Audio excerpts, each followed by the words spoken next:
Bonjour à tous, j'espère que vous allez bien. On se retrouve pour une nouvelle vidéo sur la chaîne Pokéfinance. J'espère qu'on va arriver rapidement au palier des 500 puis des 1000. On attaque aujourd'hui sur une vidéo sur la thématique de ce nouveau bloc, le bloc Méga Évolution. Une totale révolution quand même chez Poké Company. Vous allez voir, c'est assez dingue.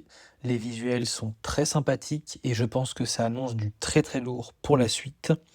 On est parti ensemble pour cette petite vidéo. Alors, le fameux grand retour des mégas. Bon, on avait été un petit peu spoil, etc. depuis un petit bout de temps. On savait que ça allait tourner autour de les méga évolutions, etc.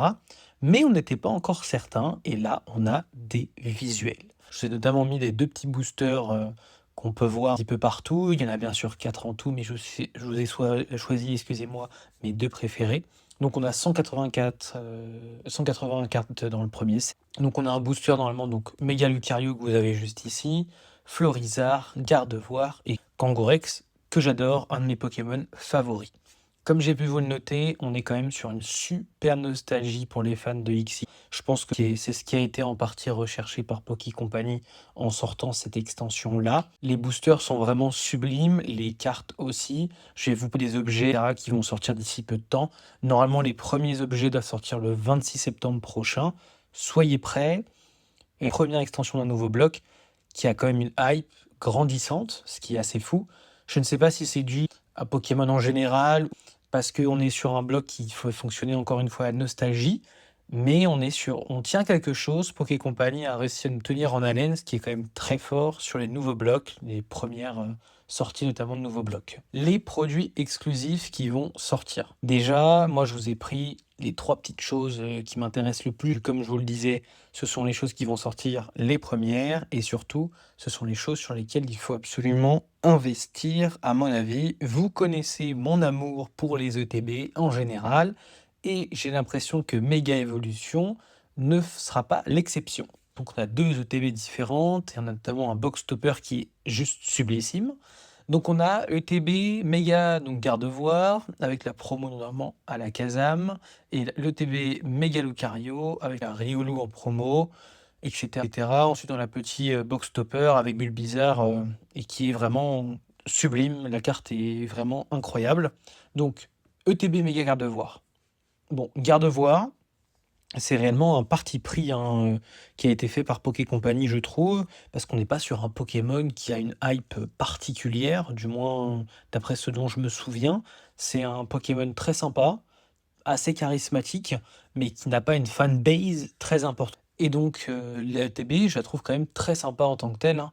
Donc on est sur noir doré. Noir doré, ça fonctionne quand même toujours très très bien. Sur Lucario, comme vous pouvez le voir déjà juste à côté, donc on est sur du noir avec du bleu, ce qui ressort tout aussi bien. Donc on a encore 2 ETB différentes, hein. Je pense que le but de Poké Company est de nous faire raquer un maximum, mais nous c'est très intéressant aussi investir. Sur Lucario, je pense que des gens connaissent ce Pokémon-là. Il est quand même très connu, c'est un Pokémon qui est très apprécié.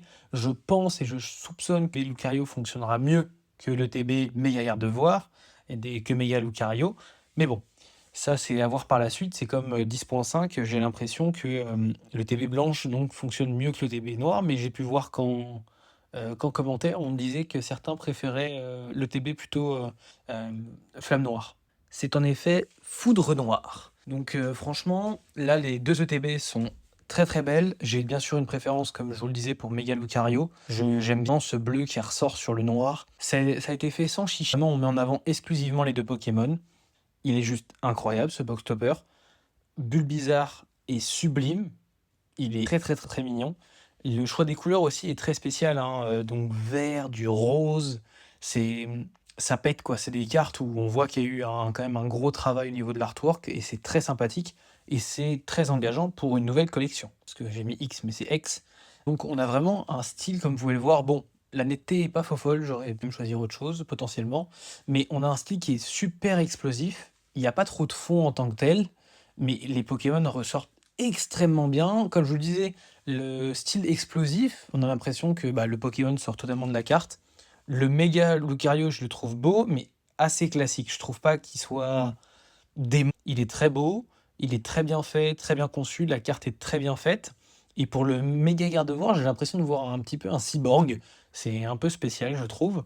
Le choix des coloris classiques, il y a rien de spécial. Bon, on a encore donc, des nouvelles cartes qui ont été travaillées dans leur style et c'est là où je vous attendais au tournant, si je puis dire.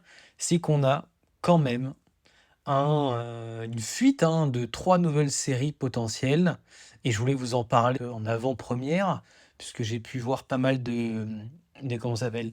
Soit de vidéos, soit sur des blogs, des avancées, sur les potentielles séries futures après, Méga Evolution et donc là, on aurait potentiellement Tempête d'Émeraude, donc incarné par sans doute un Rayquaza au centre, avec des combats célestes de folie. Donc Tempête Émeraude, si ça remet en avant le Rayquaza, je vous laisse imaginer comment cette carte va pouvoir prendre en cote. Ensuite, Mega Dream X, on sait pas trop encore ce que c'est, ça serait potentiellement un thème super féerique, lumineux, un Latios et Latias qui viendraient sur le devant de la scène. Donc je vous laisse encore imaginer au même titre les 2 cartes, Latios et Latias qu'on retrouvait, si je me trompe pas, dans EV8. Et enfin, on aurait l'Œil de l'Abysse. Ça, je pense que ça va être superbe parce qu'on va parler sans doute de l'univers marin et sombre et moi j'aime beaucoup cet univers-là dans Pokémon aussi. Donc on aurait potentiellement Léviator et Sharpedo qui seraient mis sur le devant de la scène. Léviator, hein, qui est un Pokémon emblématique. Sharpedo, je trouve un peu moins, du moins à mon sens. Je sais pas ce que vous en pensez. Non, il y a quelque chose à faire. Les 3 séries sont vraiment des fuites, hein, potentielles. Je pense que ça sera des choses assez similaires, mais on va dire que ce sont des fuites qui ont été brièvement, appuyées. Et donc je voulais savoir un petit peu vous de votre côté, que vous avez déjà une série potentiellement préférée sur la suite après ME1. Quelle nouvelle méga évolution inédite, espérez-vous avoir? J'aimerais avoir votre avis sur cette nouvelle série, puisque c'est le commencement de la nouvelle année, que j'ai hâte d'avoir vos retours là-dessus. N'hésitez pas à vous abonner, liker, commenter. Je vous dis à très vite pour une nouvelle vidéo.